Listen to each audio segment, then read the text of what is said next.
When I was growing up, I wanted to put on a big league uniform. That was one of my goals. And the second thing was one day to be recognized as the best. I wanted to be in the Hall of Fame.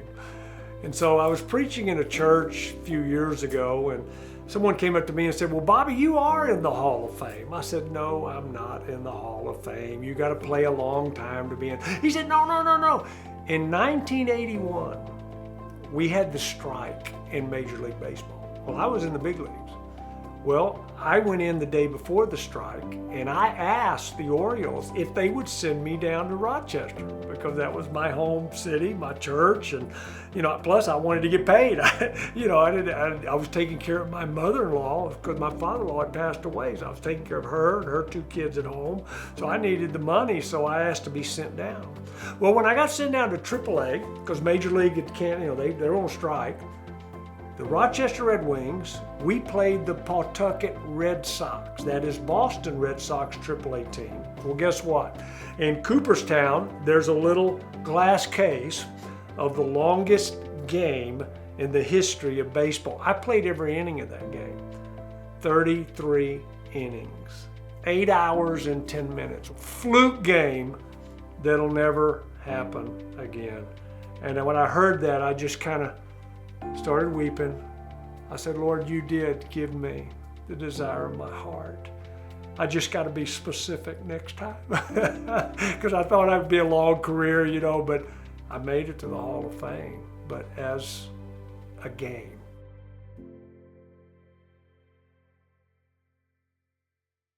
When I was a young teenage boy, we had moved from the ranch to that city, Corpus Christi, as I was telling you about, and back in those days, I was just a really bad boy.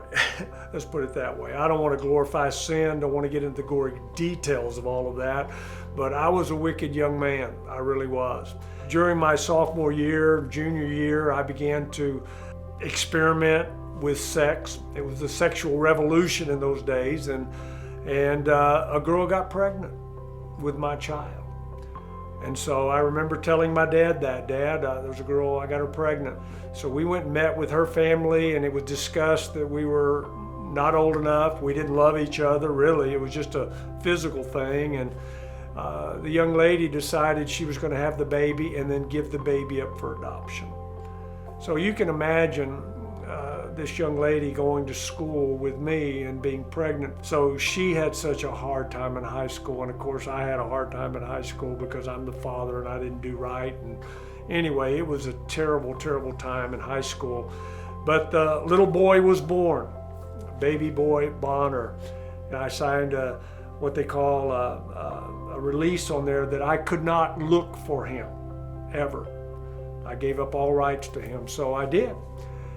And so I think it was 2017, 18, somewhere maybe in 2019, my wife and I are sitting down. It's Thanksgiving, and my phone rings. And now my wife, who I met in high school after this particular girl, we started dating, and my wife actually knew this girl because this girl also dated her brother. And so she was aware the baby was born and all of that.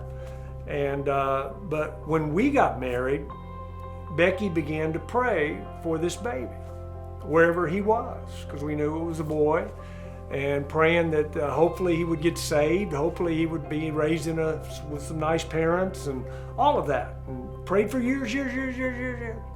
So here we are at Thanksgiving, and just a few years ago, and our phone rings, and it's this woman on the phone. David is his name, and his wife's name is Catherine, and Catherine called me and said, "Are you Robert Bonner? Are you Bobby Bonner that used to go to King High School in Corpus Christi, Texas?" And I said, "Yes, I am." He said, "Did you father a son during your high school years?" And I said, "Yes, I did." And he said, "Well, I am married to your son, and I want to introduce you to him." And what had happened was he was adopted when he was just a couple months old. He was raised in a very, very liberal home, not knowing God. But he got involved with a couple people and went to a church camp and got saved when he was a teenager and served God. even though his adopted parents didn't serve God, he served God. Grew up in Dallas area that I never knew. He played sports 4 years. He excelled in soccer. He received a Division I scholarship to soccer. Then he played professional soccer for 2 years until he was injured. And then he went back to the Dallas area and started over 1,000 soccer clubs. And then he became an athletic director of a college over in Louisiana when he called me. And so we decided to meet. So all of us got together and we met down in Louisiana, and we stayed a few days, and we brought our pictures, our albums, our lives, and we began to tell stories about our life. And listening to David grow up was amazing. He was a big, I know this is going to sound weird, but he was a big baseball fan. He loved baseball, and his favorite team was the Baltimore Orioles. So every time the Orioles would come in to play the Texas Rangers, his grandfather from the adopted parents would take him to the Ranger game every time the Orioles were in town. Well, that was 80, 81, 82, and 83 when I was in the show with the Orioles, and I was playing in Texas Stadium with my son in the stands, and I didn't even know it, and he didn't know that I was his father. The greatest thing that we found out that David got saved. David is teaching a men's Bible study in a Bible-believing Baptist church there in Louisiana. And he has 2 beautiful children, which means I have 2 new grandchildren. And we're just thrilled to death as a family.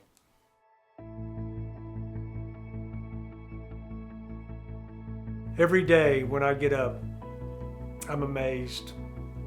Every morning I open my eyes, the first thing I do is I thank the Lord about my life. How He saved me, how He put my marriage back together, how He gave me children and grandchildren, brought another child in my life. It's like a Hallmark moment when you think about all the blessings. Again, I'm an optimist. I'm like the guy that jumped off the very high building, and halfway down he said, so far so good, okay?